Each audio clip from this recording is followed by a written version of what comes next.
Hello, Broken Arrow. I'm City Manager Michael Spurgeon, and thanks for joining me for another edition of Broken Arrow in Motion.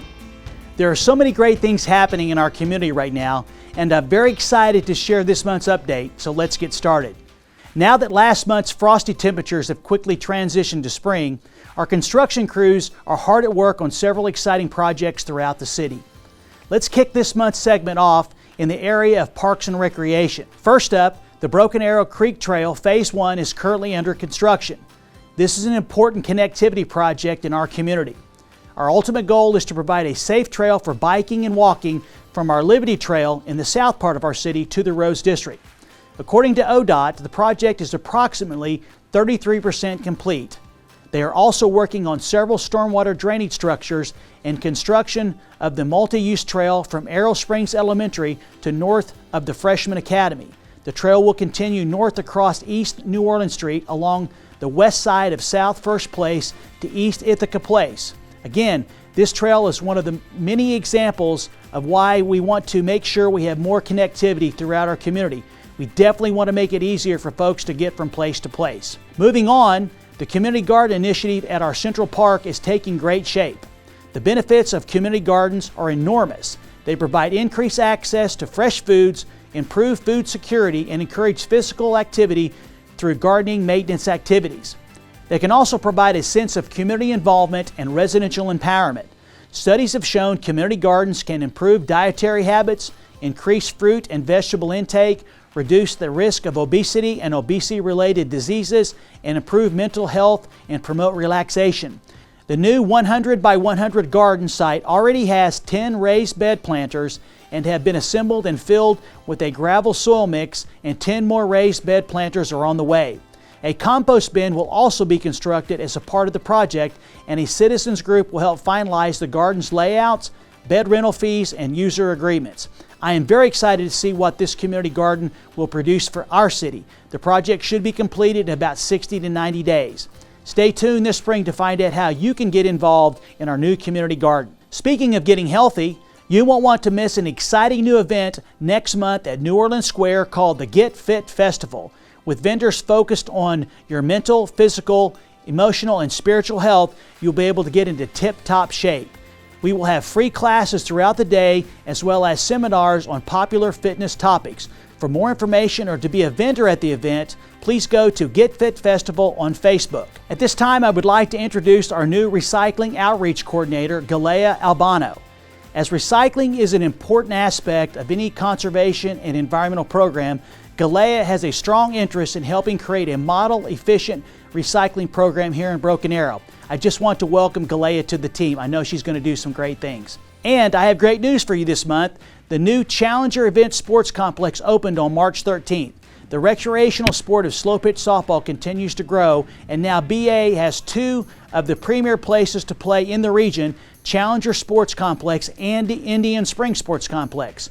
The new complex will also serve as an economic driver, especially on weekends, as teams from around the area will travel to BA to play, and while doing so, frequent many of our great businesses and hotels. Now let's move into the area of city construction projects. First up, we are pleased to announce that Hillside Drive between Hobby Lobby and Los Cabos and Charleston Restaurants has reopened. This is an important street that connects two of our largest commercial areas.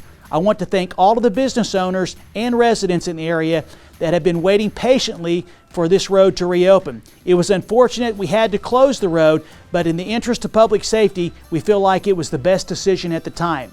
Let's move into the Rose District and talk about the Brown-Kimbrough Center for Creative Arts, Innovation, and Creativity.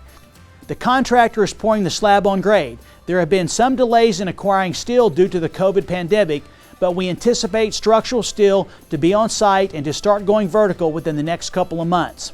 This is an exciting program that will champion the arts in our beautiful Rose District once it's completed. Another exciting project in our award-winning downtown is the Mission 22 War at Home Memorial in our awesome Veterans Park. The City Council recently voted to award the Granite acquisition to Monument Warehouse for this contemporary memorial.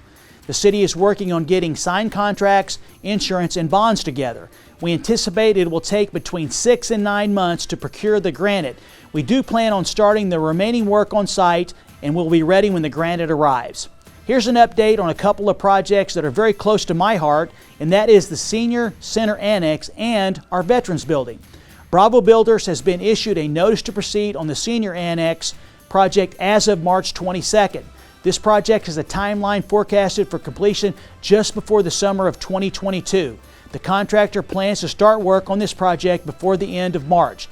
Look for news very soon about the ceremony that the city will be holding. Construction on our new Veterans Center is going very well. The project structure is complete, as well as the interior, electrical, mechanical, and the plumbing rough ends. Likewise, the drywall is currently being installed. The contractor has started the exterior finishes and continues finishing the inside of the building. The project is on track for a late summer 2021 completion. I'm so excited that we're going to be able to open our facility later this summer for all of our veterans. Now, let's talk about our street projects, beginning on the north side with the Kenosha Day-to-Main Widening Project. The contractor has finished the widening on the south section of the Kenosha and has made improvements to Cedar Avenue between Iola and Kenosha Street. Over the next 2 weeks, the contractor will continue laying asphalt, widening the road, and installing a large storm box on the west end of Kenosha. When this is complete, traffic will be shifted to the south side of Kenosha and the widening will start on the north side. This project is forecasted for completion by the end of June 2021. Now, on to the Washington Street widening. In the past 2 weeks, 750 feet of the 1,200 feet of curb and gutter between Willow and Sweet Gum have been constructed by the city's Stormwater Division.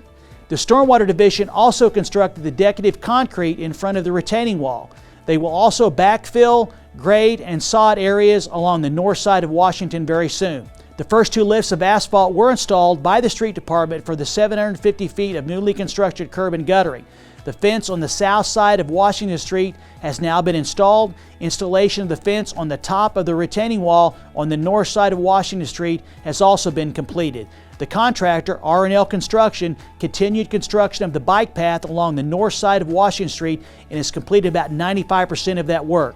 In the next 2 weeks, all the curb and gutter between Granite Road and Olive Avenue will be constructed.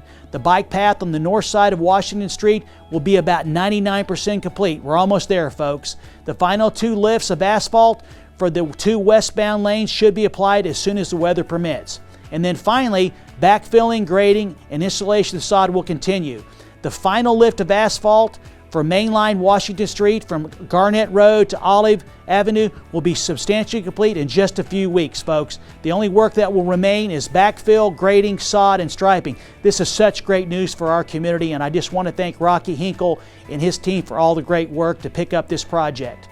We've also started a new widening project on New Orleans between Olive and Aspen Avenue. Beko Construction has mobilized on site and started the widening project on the south side of New Orleans Street from Olive to Aspen. They implemented a 3-day detour recently to install road crossings for the stormwater improvements and a water line upgrade at the mid-mile section. We certainly appreciate everyone's patience as they completed this work. Over the next month, the contractor will continue with the road widening on the south side.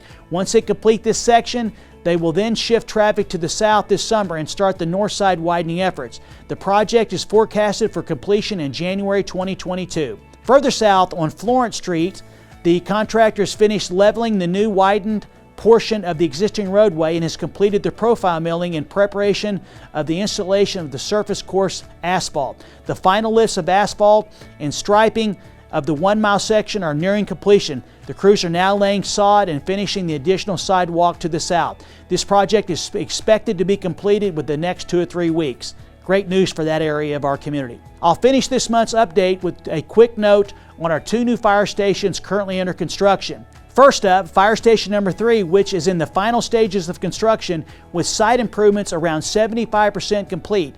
We anticipate the project will be completed in early May and then the firefighters will be moving in shortly thereafter. So exciting for our community. And finally, Fire Station number 7 reached a milestone this past month.